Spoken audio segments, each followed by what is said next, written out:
On the issue of health care, I want to inform you and the world that our people here are beginning to make a good contribution to humanity. What, of course, many people don't remember is that the human beings have been here for the last 4.5 million years. And these human beings started here in Africa. So all you people, Asians, Europeans, Chinese, whatever, you are all former Africans.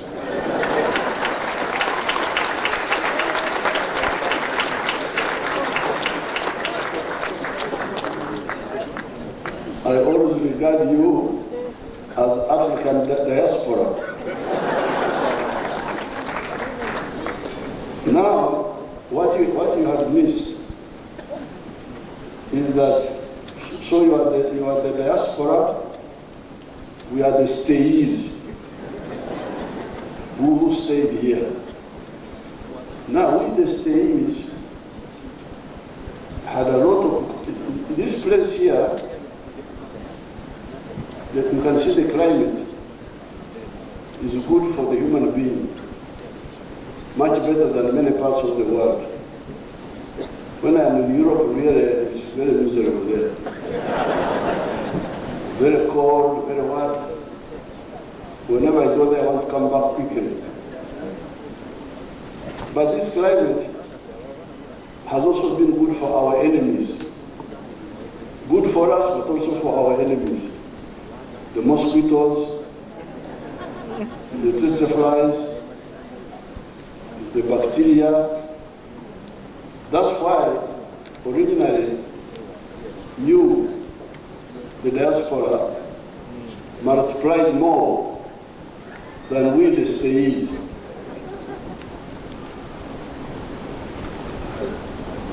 Until recently, population of the whole of Africa has been smaller than the population of India. India has been having a population of about 1.4 billion people, but until recently, the total population of Africa was fewer than the population of India. Yet Africa is 12 times bigger than India. You can fit India into Africa 12 times, but yet they have a bigger population. We have now overtaken India for the first time. And in the next 30 years, we shall be 2.5 billion. We shall be a quarter of the human race. Now this is because, at last, we have been able to control our enemies here. The mosquitoes, the tsetse flies, the bacteria, which were inhibiting the increase of the population here. But in that time, 4.5 million years, we have got a lot of knowledge about human health, which outsiders did not know. And when the Europeans came here, they came with a lot of arrogance. They sort of suppressed our great knowledge. But now, we have come up now, our scientists are coming up, and we are discovering a lot of solutions for human health. Our people seem to have discovered a medicine for diabetes for the first time, where diabetes can be cured for the first time. Diabetes has been a big problem for humanity. Our people seem to have discovered medicine for cancer, all these cancers which have been causing problems. Our people seem to have found medicine for malaria, in addition to the quinine, which was found long, long ago in South America. Our people now have a solution different from quinine to malaria. Even myself, I know quite a number of solutions for human health, and I've been encouraging the government to take them up. So therefore, since you are interested in health, I thought I should let you know that, because if you want, you can cooperate on that side also if you are interested in that area of this indigenous knowledge, working on it to turn it into modern forms which can help the whole of humanity, and do it cheaply and decisively, not this one being on drugs all the time, so you get a total recovery from those sicknesses. Now finally, I would like to, I don't know what one more word, kwenye zawadi kwa kwenye nishani wako wapi?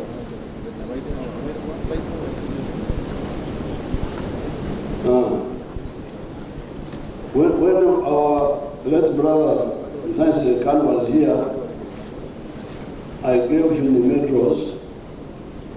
I would now like to give similar medals to His Highness. And I now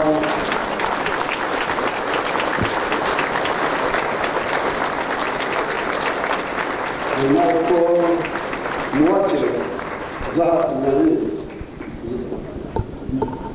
You go on the microphone and make citation on how we should give medal to His Highness and members of the family. Thank you, I thank you and wish you good luck.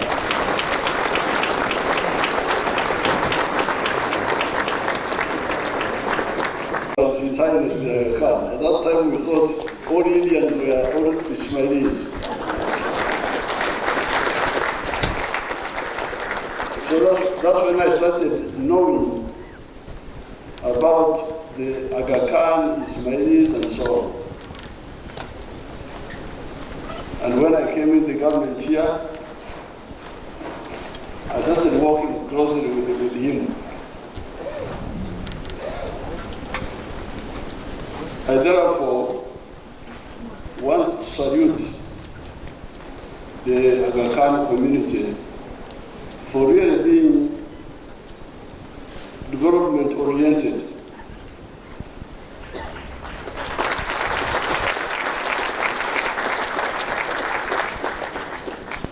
In 1959, when I left my small village, where we had our 4 Indian shops and 2 Arabs, I went to the district town of our area, Mbarara. This was 1959. And there was a big secondary school there called Agakhan Secondary School for children of the Asians, but also other children were going there. That place is quite far from Kampala. It's like 200 miles. But at that time, in 1959, there was already an Agakhan secondary school. I think it was the junior secondary school or something like that. And then when I came to Kampala here, there is a big school, I don't know if it's still there, in the Mengo area, called Agakhan Secondary School. Is it still there? Big school there. Agakhan Secondary School. And then other projects. Now, as I told His Highness yesterday, there was some setback in the 1960s caused by policy confusion. In the anti-colonial movement,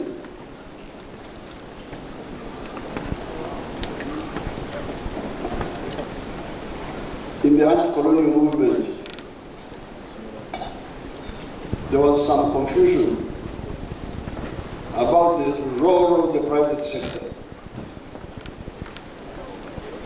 Some of the anti-colonial fighters were thinking that the private sector was linked to colonialism. So if you wanted independence, the government must control the economy. And that's how our governments here in East Africa, especially here and some other places, disrupted your programs. I remember that building, I don't know if it's still there, the IPS building in the center of Kampala there, and in Dar es Salaam, very nice building of that time. But some of those properties were taken over by the governments of our area here. It was called nationalization. In Swahili they were calling it kutaifisha. The good thing, as I told His Highness yesterday, is that some of us from 1960, more or less, continuously, we have been part of the struggle for Africa's independence. So, when we studied more, we found that there was a mistake in the thinking. Because it is true that the anti-colonial fighters yearned for independence and for strength. But how do you become strong? You cannot be strong if you don't have a strong economy. And then the question is, who can help you build a strong economy? And that's how, by I think around 1975, we were now clear, I was clear myself, that there was really no problem with the private sector, that the private sector is the one which can help you to be stronger, to have a strong economy at a low cost without spending so much. The private sector are able to do a lot of work for the country at their own cost and with each of their own supervision and more innovation, so that our full potential is fully utilized. Therefore, by the time we came into government in 1986, that confusion was clear in our heads. It was no longer, it was clear that the private sector, yes, you could have some parastatals here and there. We still have some, like the National Water Corporation and so on, but we privatized much of the economy. So therefore, That's how when we resumed our relationship with His Highness, it was with that clear vision. We returned all these properties of the private citizens, which had been taken over by the government, but also the properties of the institutions, like the Agakhan. So where we stand today, I want to assure His Highness and everybody concerned that on the policy side, the freedom fighters in Africa are now clear.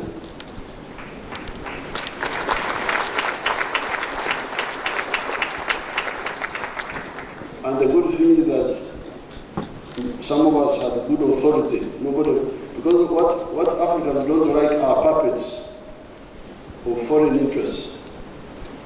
If they think you are a puppet of foreign interests, they will not be happy with you, because puppets have caused a lot of problems here. But that was the advantage we had.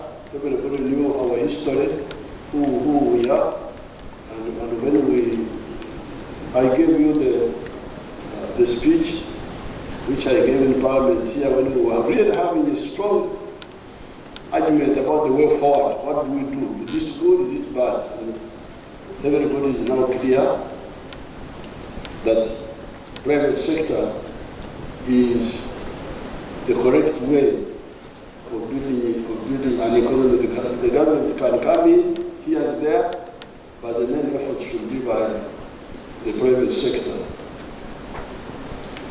So therefore now, the investment climate in Uganda is good.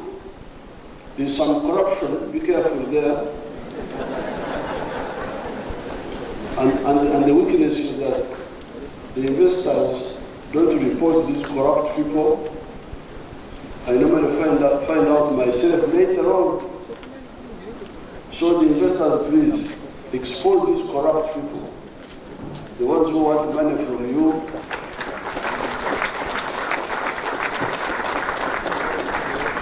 The ones who want shares in companies for which they don't have any contribution, expose them. Otherwise, we are ready and we can work very well together. We are also working with our brothers in Africa on the issue of market integration. Because you cannot have economy or production without market. Where do you sell your products? For a long time, we have been struggling with the issue of market integration, and we are really moving. There are still some problems, but they will be overcome, because logic is on the side of rationalization. And part of the rationalization includes market integration in Africa. So therefore, I'm very happy to be here with Mama and with His Highness to commission this university center. Congratulations, Agakhan, and I thank you for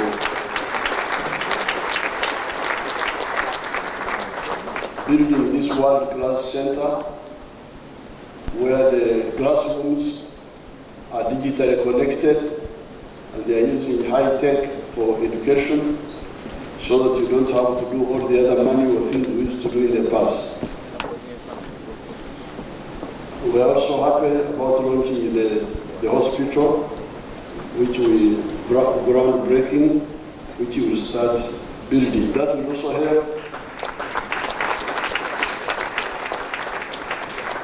Will also help in health care.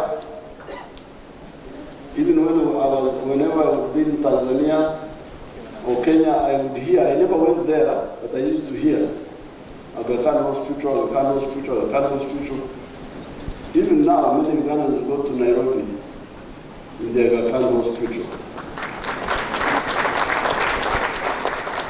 So I thank you and congratulate you for those two institutions, the university and the hospital.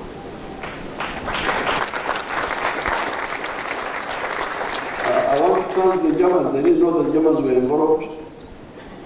Germans, bravo, thank you so much.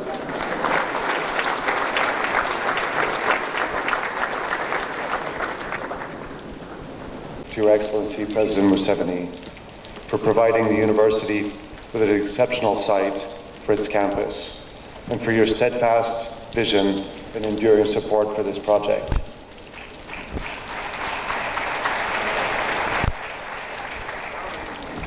I also express my heartfelt appreciation for the enabling environment that the government of Uganda has created for the Agakhan Development Network. Your Excellency, the decades-long partnership between the government of Uganda and the Ismaili Imamate has enabled our institutions to help improve the quality of life for all Ugandans across the country and across multiple sectors, including healthcare, as lack of access to care. Moreover, despite spending years in school, countless young people acquire only a fraction of the knowledge and skills they are meant to. Poor health and limited education rob individuals of their potential. At this campus, AKU will invest in developing the potential of Ugandans. My hope is that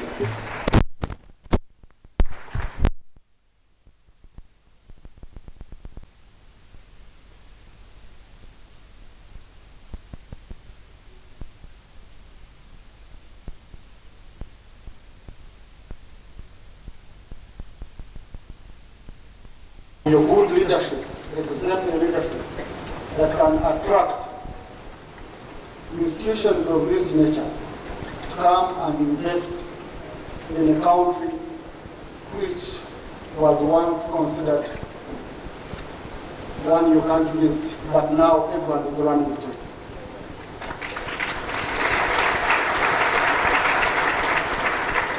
Mr. President, your visionary leadership, I remember when you were giving this land to the Agakhan, some voices around you said, why? But you look far. Your visionary leadership has enabled this country rise from rags to riches. And because of that, we will continue being proud of you, and we hope God can protect you for this country. Mr. President, with those remarks, I want to humbly request you.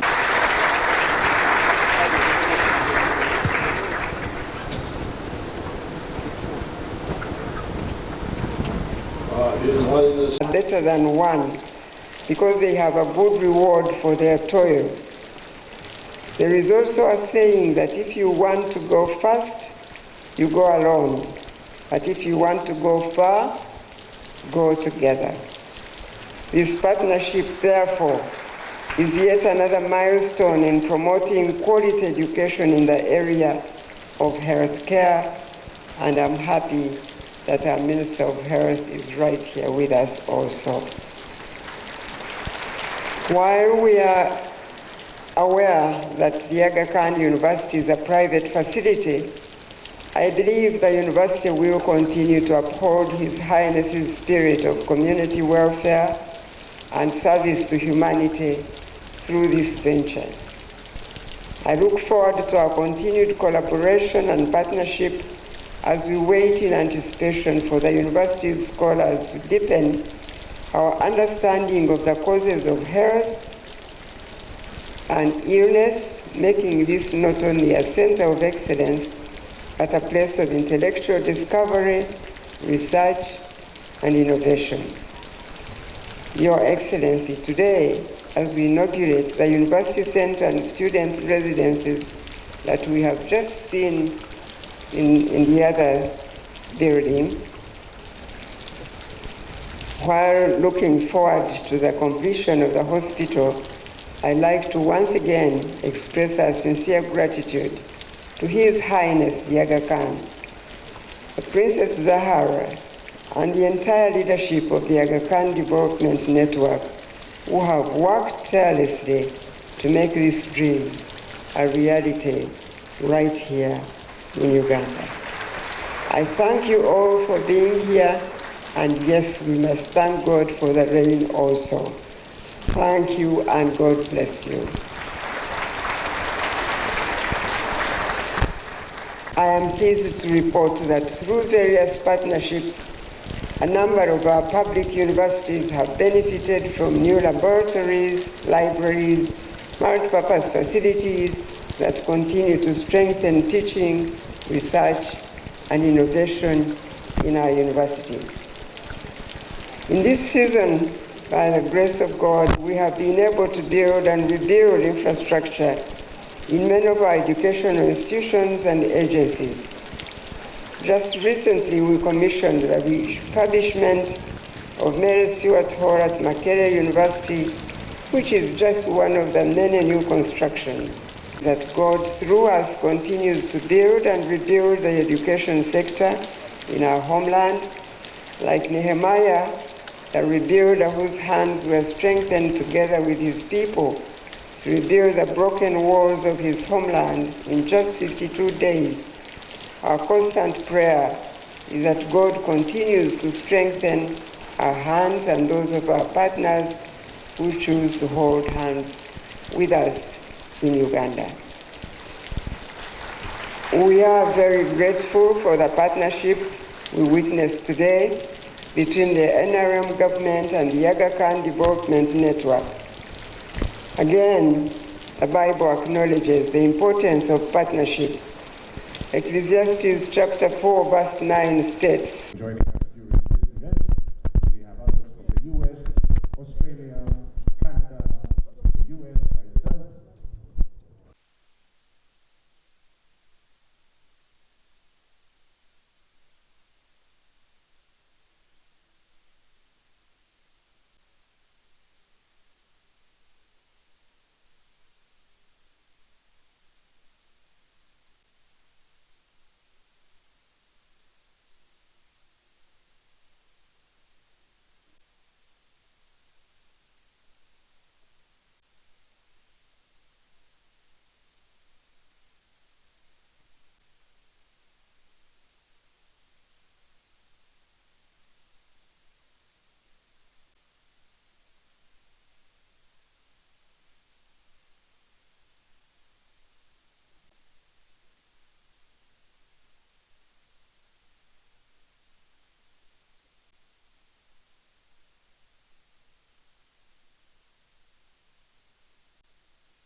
Agakhan.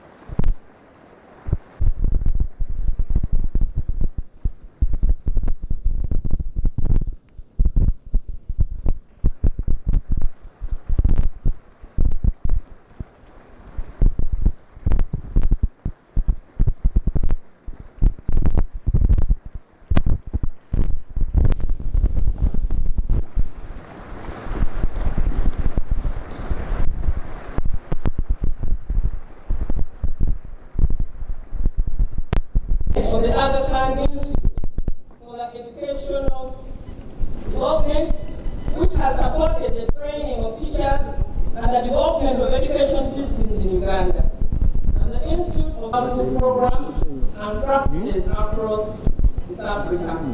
At the Agakhan University, Princess Zahra has demonstrated strong commitment to advancing research and education in critical areas such as that are prepared and equipped to meet the future challenges and needs of the local population and global population.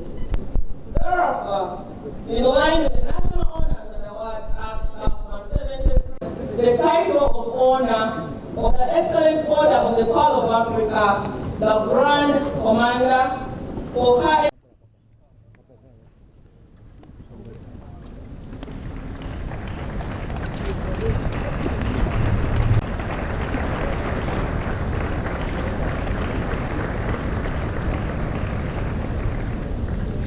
Thank you so much, Your Excellency.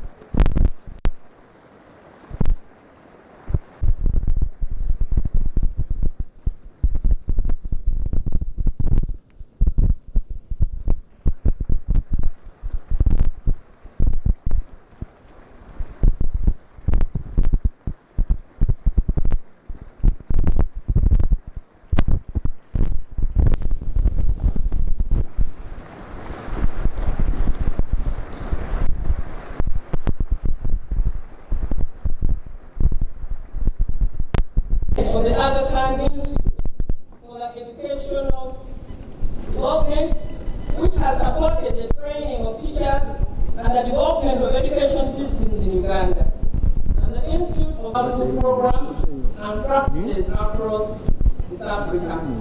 At the Agakhan University, Princess Zahra has demonstrated strong commitment to advancing research and education in critical areas such as that are prepared and equipped to meet the future challenges and needs of the local population and global population. Therefore, in line with the National Honors and Awards Act of 173, the title of honor of the Excellent Order of the Pearl of Africa, the Grand Commander for her